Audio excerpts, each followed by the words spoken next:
Right now, we're going to shift our attention to some baseball. Seth Everett, NBC Sports Radio, the 24/7 live sports talk network, which you can listen at NBCSportsRadio.com. He joins us now. Seth, welcome back to the show, pal. How you been? I'm good. You know, you guys are over 500. Not bad. How about it? The last time we talked, it was, hey, what's going on with Kapler? Is he on the hot seat? All of a sudden, the Phillies are moving and shaking. They're playing some good baseball. And one thing I wanted to start off with you, Seth, is they take more pitches than any team in baseball. They're the best two-strike hitting team in the league. These are a couple of reasons why I might have to start believing in this team. Are those stats that interest you? You know, I'm happy to say that this is Gabe's way. I mean, this is what they were going to do. They were going to, try to wear down other teams' pitching staffs, have long at bats, and it's not the most exciting way to play, but they are getting the job done. And what you're seeing is a lineup that on paper doesn't look like a great offensive lineup, still at the end of the day winds up having 5-6 runs a game. And that's the logic. And, the argument is, what's the goal? Is it to win or to entertain? Well, the goal is to win. And, they're doing that. And it's been impressive so far.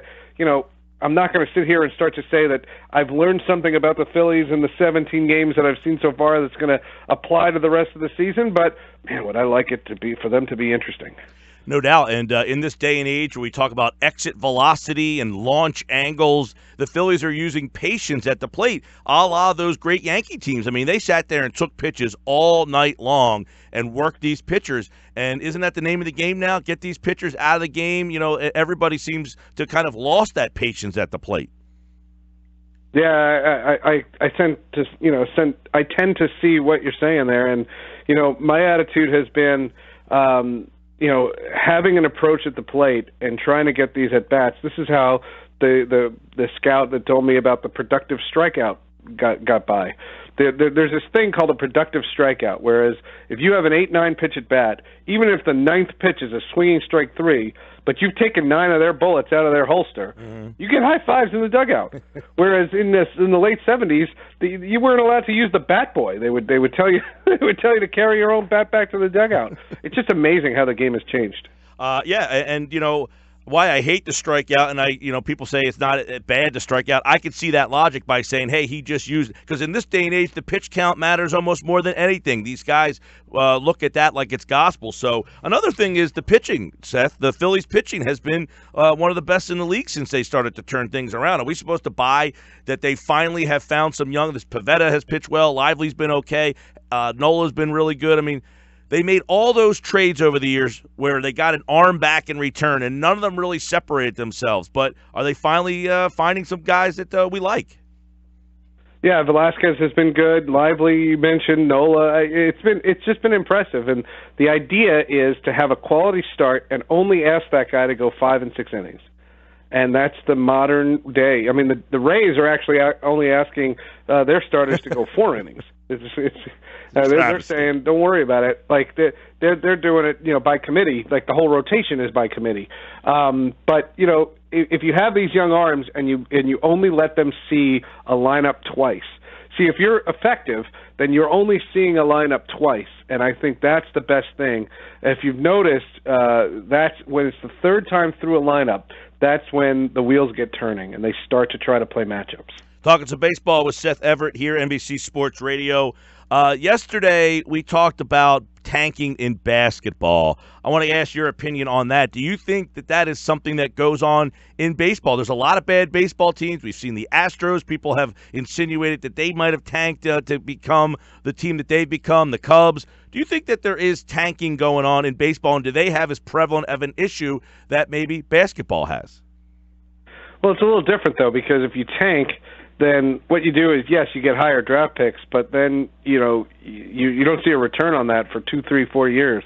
It's not the same as basketball. And also, that was the creation of the lottery, and I don't see a lottery system in baseball. I don't know if it's tanking. I just think it's a realization of you are what you are and try to build it from within. And, for example, I'll use Tampa as this excuse. Like, they're literally only asking their starters to go 4 innings. Well, the problem is, of those 13 pitchers, 9 of them stink. Mm-hmm. So it doesn't really work. But is the theory sound? And if you're only trying to get 3 more innings out of every guy you bring in, and then you can play matchups and literally let the game dictate who's on the mound, wow, isn't that an interesting way to make a baseball team work? And if they were able to do that, that would be a fascinating thing. And it just, you have to wait and see if they could pull something like that off. I agree with you that the wait is a lot longer, and we don't understand or know as much about the baseball draft as we do the basketball draft, and one player doesn't do nearly as much. But man, we got a lot of bad teams. I mean, you got the Reds who already fired their manager. The Marlins are awful. You've got the Kansas City's terrible. Baltimore's been terrible. Yeah. San Diego's bad. I mean, it just seems like a lot of teams are not very interested in winning, or are they just a lot of teams that are run poorly? Well, it's funny. I've been critical of other sports when they've had this problem, and if you're telling me that there's a third of your league that is already out of it and that is not interested, that's not a good season. And there needs to be more competitive balance. We finally have competitive spending. Let's get competitive balance on the field. How about the Red Sox? We talk about bad teams, good teams. Are they that good, 15-2, or have they been a product of beating up on some bad teams? No, I think it's a combination. I think they're a good team. Their pitching looks finally like what I thought they would in spring training. There was a reason I picked them to win the division, and I looked at the Red Sox and I just thought they were better than everybody else in their division, and it includes the Yankees. And the one thing I try to see through is the hype machine, and that's what the Yankees were. It's on paper.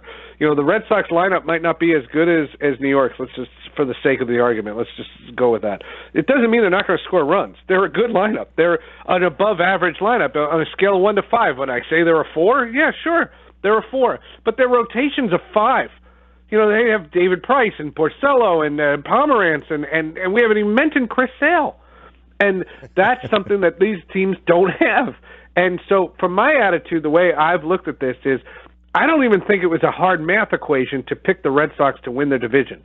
The question that I think comes from the rest of this is whether or not you can look at this acknowledgement and say, well, wait a second, even in this new sabermetric world, talent still wins out. Well, man, that looks like talent, doesn't it? Yes, it does. Red Sox 15-2, Mets 13-4. Have the Mets finally put it together?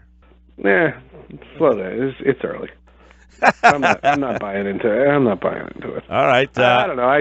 You're asking all those pitchers to stay healthy, and then that offense, which I did not see that offense clicking on all cylinders like that, and they're scoring runs in bunches.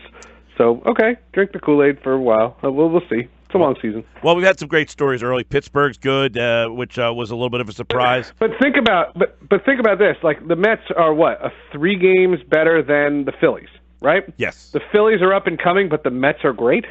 It's good. 3 games. That's a good point. Seth Everett.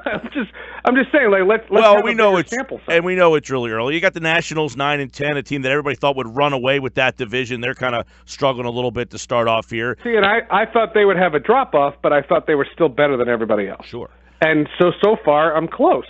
I mean, they've run into a couple of hiccups, but it's also been freezing. And I've often said, let's find this statistic. Baseball already tied a record for the amount of rainouts or cancellations, snowouts, whatever you want to call it. You multiply that by let's do this. I'm too lazy to do this research, but I'd love somebody to do this research. And how many games have been played in sub 45-degree weather? Seth Everett. And then you start telling me, like, talked about Anthony Rizzo not hitting, and you're talking about Giancarlo Stanton not hitting. Like, how could you hit in this weather? Right, and Rizzo came out the other day and said they got to shorten the season, which will never happen, right? Yeah, well, I'll tell you a story about a column I did for Forbes. I talked to sales directors, and I asked them, because Manfred had this rule that said you had to shorten to 2 minutes and 20 seconds in between half innings. And I said, did you talk to any of your sponsors about doing 20-second ads instead of 30-second ads? Mm-hmm. Like 10 sec. Give me 10 seconds. Right. And they were like, "What are you, out of your mind?" Like, there was no consideration. You tell me how you're going to tell all those title sponsors that pay that fortune, and you're going to tell me how to get fair market value if you tell them it's only going to be 140 games, not 162. Right. Forget 100 games. Like 140 games. Couldn't do it. Seth Everett, NBC Sports Radio, the 24/7 live sports talk network. You can listen at NBCSportsRadio.com. Download their mobile app today. Seth, take care, pal. You got it. Thanks for having me, Mike.